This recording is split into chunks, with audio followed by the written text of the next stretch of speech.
सुप्रभात। गुरु के प्रति शिष्य का अदब।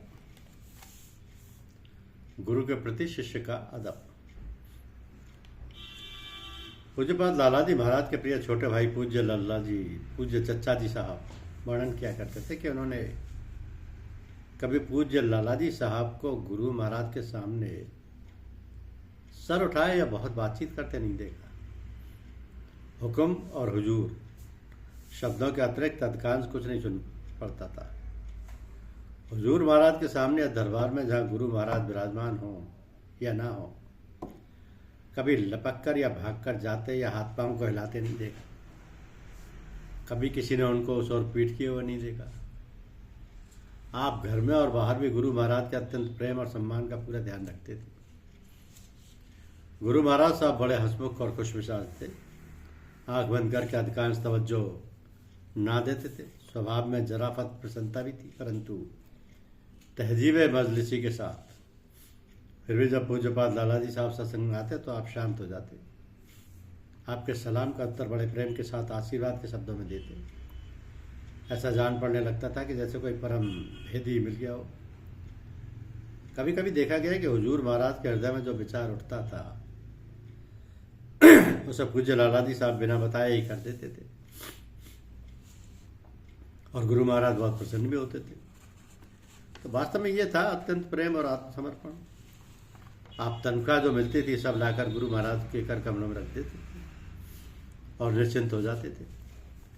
गुरु महाराज वो रुपया पूज्य चच्चा जी महाराज के हाथों से उनकी भावज यानी पूज्यपाद लाला जी साहब की धर्मपत्नी के पास भेज देते।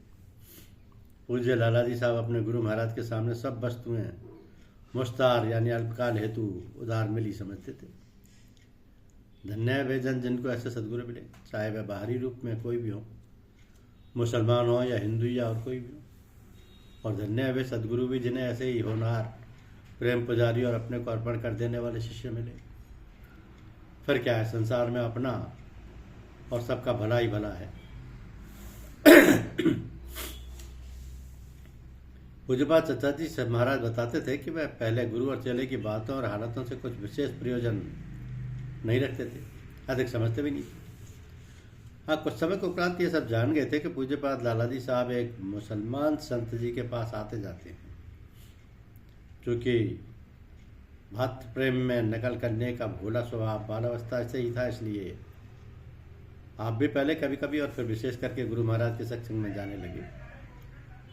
तो आपको किस्सा कहानी सुनाने की सदा से रुचि थी, इसलिए जहाँ पहुँचे गुरु महाराज तुरंत हंसने बोलने का प्रसंग छेड़ देते थे और कोई कहानी छिड़ जाती थी। गुरु महाराज आपसे बड़े प्रेम और मोहब्बत का व्यवहार करते थे। पर कभी कभी तम्बाकू के चिलम स्वयं भरकर आपको पिलाते और खुद भी पीते थे।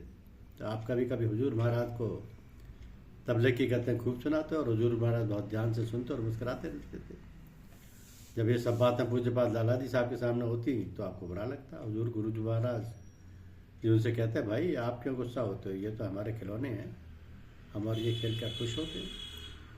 इस तरह आपका और गुरु महाराज का खेल होते होते लगाव और प्रेम बढ़ता गया और पूज्य चच्चा जी साहब बहुत आनंद और शांति अनुभव करने लगे। धन्यवाद।